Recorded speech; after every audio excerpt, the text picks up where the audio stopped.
Hello, welcome to Where's My Line? I'm your announcer, D to the P, David Price, and here to introduce your contestants. Our first contestant coming from Fort Gratiot, Michigan, we have Kelly. Our second contestant from Oxford Township, we have Alex. Our third contestant coming from Yale, Michigan, we have Steve. And our final contestant on that side, representing Port Huron, we have Big Drew. Our fifth contestant, starting the other side, from Clyde Township, is Eddie. Our sixth contestant, coming from Browntown, Michigan, we have Cord. And our seventh contestant, coming from Michigan, Fort Gratiot, that is Ronnie. And Robbie, our final contestant from Tinseltown District. That is your contestants. And here is our host. Hey, yeah! Hey, welcome to Where's My Line? I'm Big Stallion. Here we have Team Venus, Team Bombers. Let's get this show started. Team Venus, give us a category. Yeah, I want the Bob Eagle Burn Hour Extravaganza for 1,000! Let's do it! Yeah! Thank you! Thank you, guys.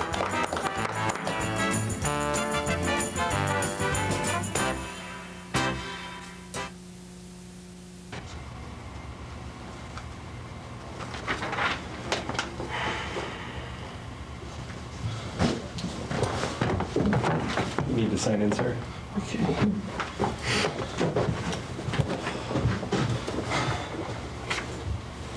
Well, what's your problem? I ate too much food, man. It's those Wimpy burgers. I love them so much. Well, what's Wimpy's? What?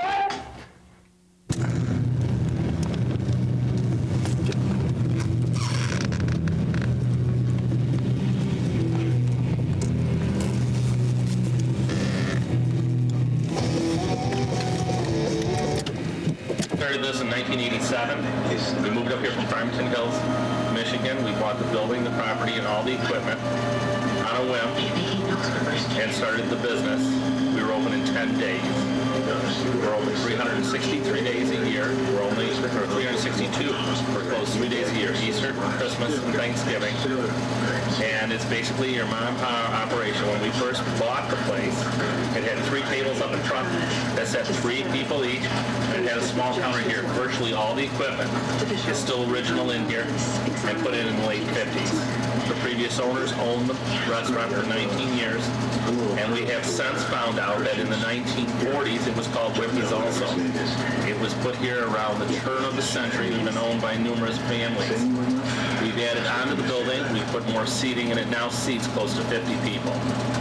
On a busy day, we'll serve upwards of 800 people in here in the summertime, 275 breakfast, and 600 people lunch. We do a great carry-out business, and we depend basically on the voters and local people. I hope one day that my children will take it over, and I can just leave town.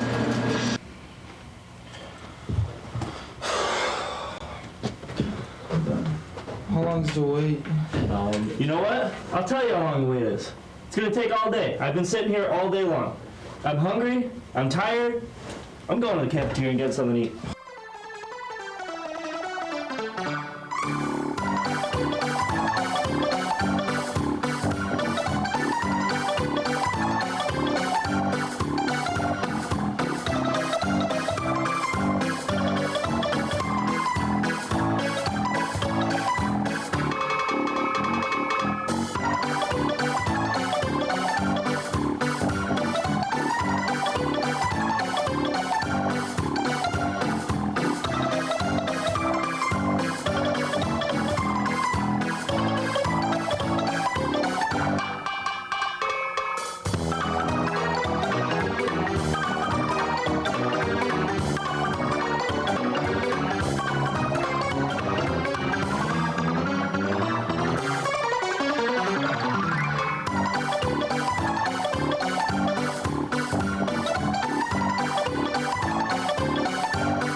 That was from the museum. What happens when 3 railroad enthusiasts get together at the Port Huron Museum? An incredible model railroad display. Can you tell us a little about the train exhibit? The train exhibit is the train portion of our Trains and Toys for Girls and Boys exhibit, and it's going to be on, it's been on through December, or from December through March. And how did it originate? We have a group here that meets the third Monday of every month, known as the Blue Water International N-Track, and there are a bunch of model railroaders who help put this exhibit together for us. All right, and how long did it take to put together? A little over about a week and a half. Each one of the sections that you see here, which is known as a module, is owned by a different individual, and we all put them together to give a sense of a bigger layout. It's very interesting. If someone wanted more information about the exhibits at the museum, how could they get that information? They can call us here at the museum at 982-0891 extension 16, or they can check out the web at www.phmuseum.org. Okay, thank you for your time. Here you go. Yeah, just have a seat right here, and I'll be back to come get you in a few minutes. Thanks, Dr. Baloney. Mm-hmm. Like Tony Baloney, the new monster movie? Everybody keeps saying that. Is that a new movie coming out? I think so. All right. Yeah, I'll be back in a few minutes to put a cast on that left leg. But it's my right. Mm-hmm.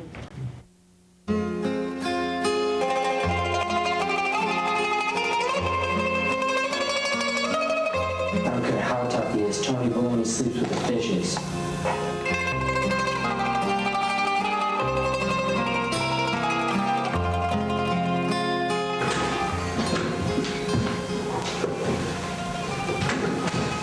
Anybody asked? I've been here all night. He knows too much. Man's become a nuisance. Must be brought down.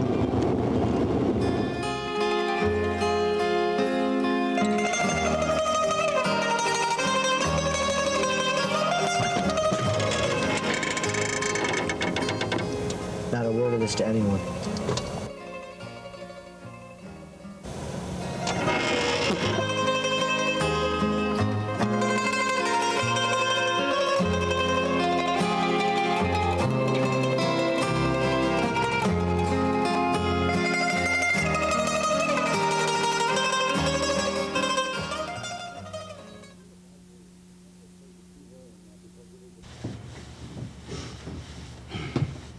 Shouldn't there be a picture in that picture frame?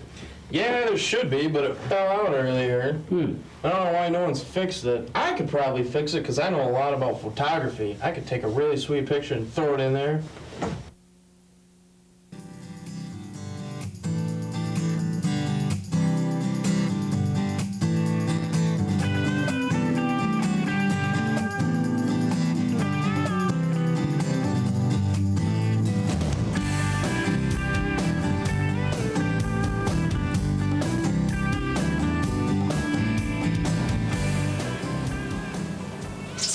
Oh, hello, Channel 6 viewers. I'm Devin, and I heard you wanted to learn something about photography. You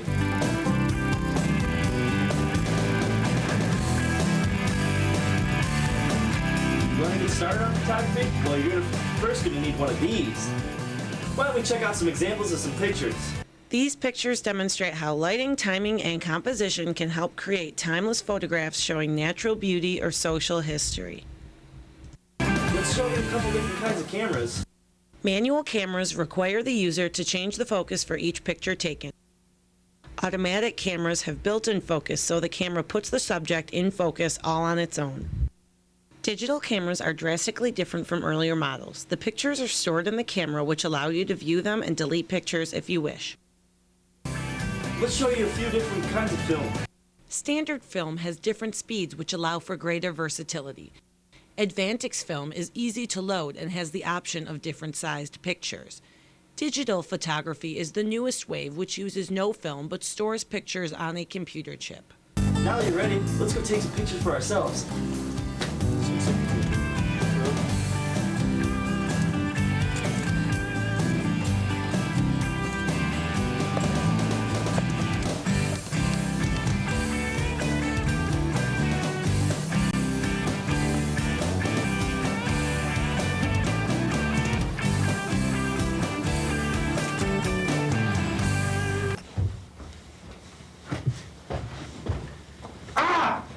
Ow! Oh! Whew. Yes, I'm bringing the patient down right now. Yep, we'll put that cast on there. I've seen him at the back. All right, Buckle, let's take you down there and get that cast on your arm. No, it's my leg. No, sorry about that. Let's go. Jeez. Ah, my ribs! I'm sorry, I had a bad teacher. Well, I'm David Price, here with Port Huron's Northern Sign Language teacher, Heather Lingenfelter. Heather, so what got you into sign language in the first place? Well, when I was in college, one of my friends signed up for sign language as a filler credit, and she asked me to join with her. And once I took the class, I was just hooked and I fell in love with it. What college was that? That was Michigan State University. So other than sign language, what other subject would you choose to teach? I also currently teach right now HI English. Something I would like to teach would be a science class of some sort, or science, environmental science, geography. You ever plan on going back to college and getting those? Or? I would love to right now. I just don't have the time. So what subject would you not want to teach? Absolutely not. Absolutely, I definitely would not want to teach history. I'm not a big history buff. I can't remember it myself, let alone teach it to someone. Would you like to move up on a chain of board of directors or No. Nothing like that? No. Okay. You don't get to interact with kids and help them personally. You It's want all... to be a principal or anything? No. All right. No. So what is the most rewarding thing about teaching? The most rewarding thing about teaching is probably actually, and it's not even on a personal level, is when kids, you can see kids actually understand and get it and use it in an everyday situation. It's not what they turn in for homework. It's not what they do perform on a test. It's them actually walking through the hallways, signing, or it's, you know, at lunchtime, kids coming in and signing in my room, or just saying hi to me in the hallway. That's most rewarding, that I actually taught them something and that they're actually using it. So how many kids are actually in the school that you know of that are actually deaf? Currently, I have 3 deaf students and 1 hearing impaired student, or hard of hearing student. Okay. And one of them's Freddie. The other one is Tim. Tim. And they're both Port Huron Northern students. I also have Chelsea and Jewel. I haven't met those guys. I've been here with Heather Lingenfelter, the sign language teacher from Port Huron Northern. I hope you join us again sometime. We'll see you then.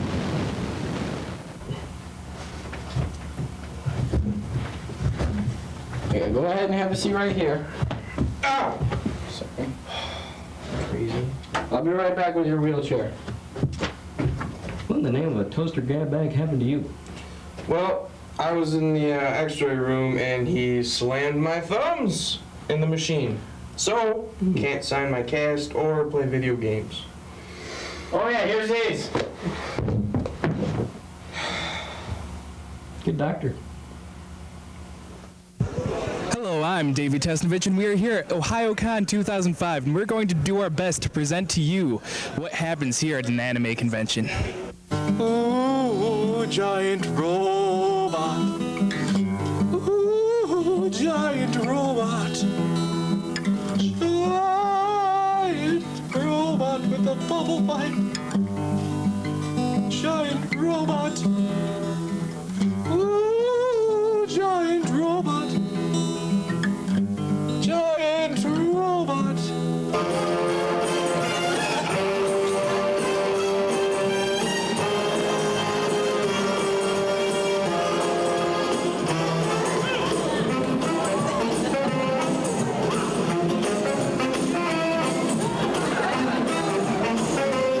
Okay, right here I've got the moderator of the game room, and can you tell us about the game room and about competitive video gaming? Well, basically, the game room at anime conventions entirely comprises of fighting games and rhythm and action games. That's about 80% of the types that people come and play because they're highly competitive and people just love to compare their stats against everybody else. We have some puzzle games or the occasional offbeat game, but entirely people come for the competition. Right, and it's a lot deeper than most people would think, right? Oh yeah, I mean you have your casual gamers who just come, you know, for the kick, but then you have a lot of people, including me, who come for the real good competition, like you're talking country type of status ranking and sometimes Japanese rankings. How long have you been doing this? I've been going to cons. Actually, my first real con was the first Ohio Con 5 years ago. I've been staffing for the last 3 years here. Okay, what's your favorite color? Probably red. Really? Yes. Is there a reason for that? No, and it's not because of, the Red Power Ranger. Oh. It's just random. And not Ken? Is it Ken Masters? No, I'm a Vega fan. Sorry. Oh, really? Yes. Vega? Okay, thank you very much. My pleasure.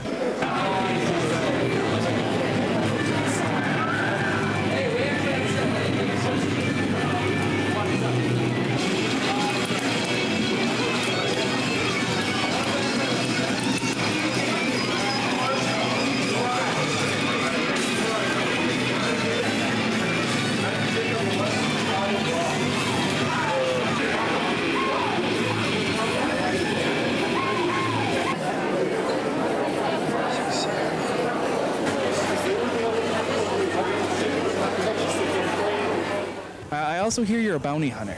Yes. Okay. You chase villains down through the galaxy and shoot them? Yes, I do. That's lovely. Does that bring in a good amount of money? Quite a bit, yes. So what kind of car do you drive? People judge you on that. Well, I drive my, my Slave 1 through the galaxy, and that's tight. That's tight. Okay.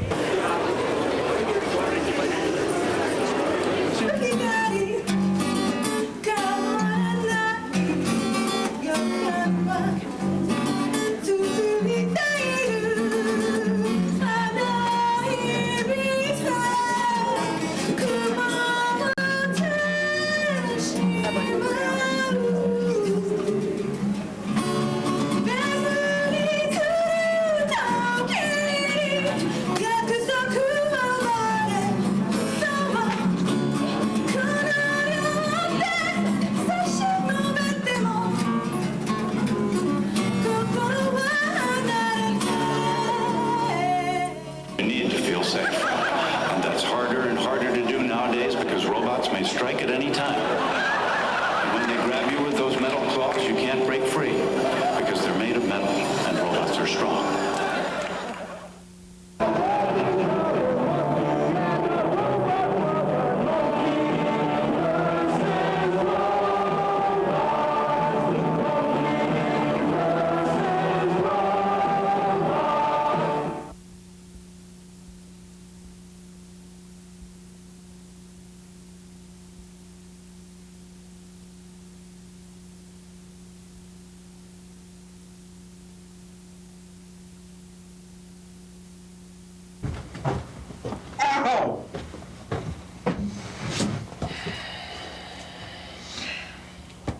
Yes, Miss Twizzler.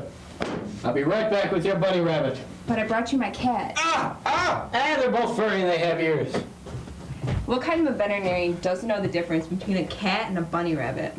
Well, I still haven't figured out why there's no picture in the picture frame. Dr. Baloney's a veterinarian? Yeah, I brought my cat here that I just got from the Humane Society. And I bought his t-shirt. Oh.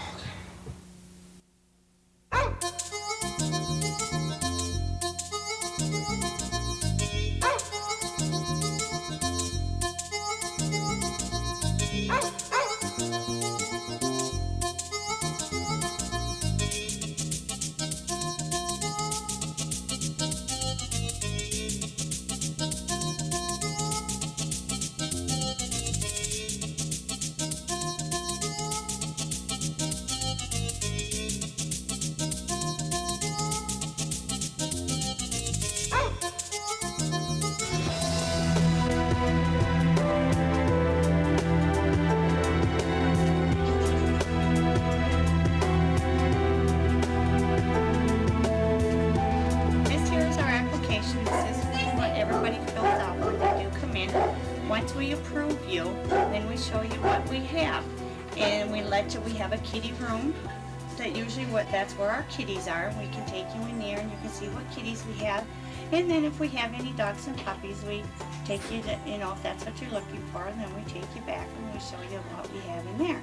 And then if there is something that you decide that you want, there is an application that you have to sign that when you're adopting them from us, and we give you a puppy kit, and plus you get kitty kit when you adopt a kitten. And we like to have pictures after they've been adopted, so that way we can see what they look like when they're a little older. Okay, this little guy here come in a couple weeks ago. He was a stray, wasn't all that friendly, but as you can see now, he's getting to be quite lovable. We can handle him. He still has about another week to go yet before that we can be able to put him up for adoption until he gets a little bit older. And this here is Spike. He was an owner give up. He's 2 years old. There was a sickness in the family and they couldn't take care of him anymore. So now we're trying to find him a home too. This is JJ. He's 3 years old.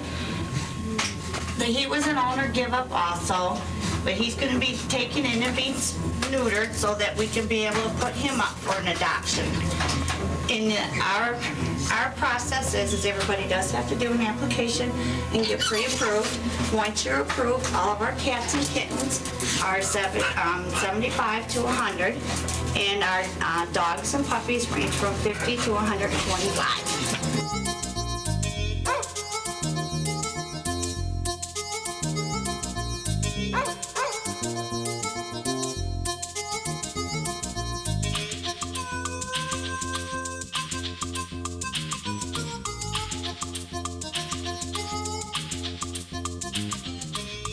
Ma'am, I'm sorry, but your jellyfish is dead. Ah, that wasn't in the script. Ever wonder how a TV show like this is made? Welcome to Channel 6. We begin each program by setting up the studio. This includes the lighting, the set, and the microphones. We color correct the cameras by showing the cameras what white is. Next, we go into the control room where the director prepares the tape to record on. The technical director uses instruments to make sure the audio is not overmodulated. Once we are all set up, we record our shows. We edit the footage, and for every minute you see, it takes an hour to edit. Once the show is complete, we play it on the air. Then we have some fun, and we get good grades.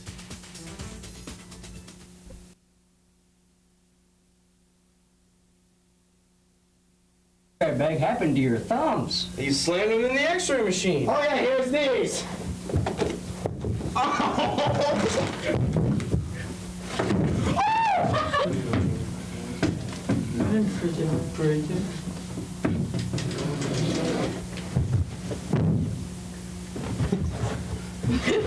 You guys. All right, like that? Gee willikers, I should Really? Shouldn't there be a picture? Emotion. All right, Buckle, let's take you down there and put that cast on your leg. Oh, that's my. I mean your arm. All right, Buckle, let's go get the cast on your arm. Ow, it's my leg, man. Oh, sorry about that. Let's go get a cast. Come on. My ribs. Sorry, I had a bad teacher. Try to catch you. If it's there, I'm going to catch myself. I brought you my cat. Ah! Oh, but, Ow! Doesn't know the difference between a cat and a bunny rabbit. I completely forgot what I was going to say. What kind of a veterinarian doesn't know the difference between a cat and a bunny rabbit? Ma'am, I'm sorry, but your jellyfish is dead. Ah, that wasn't in the script. Ever wonder what something like this is made? Yes,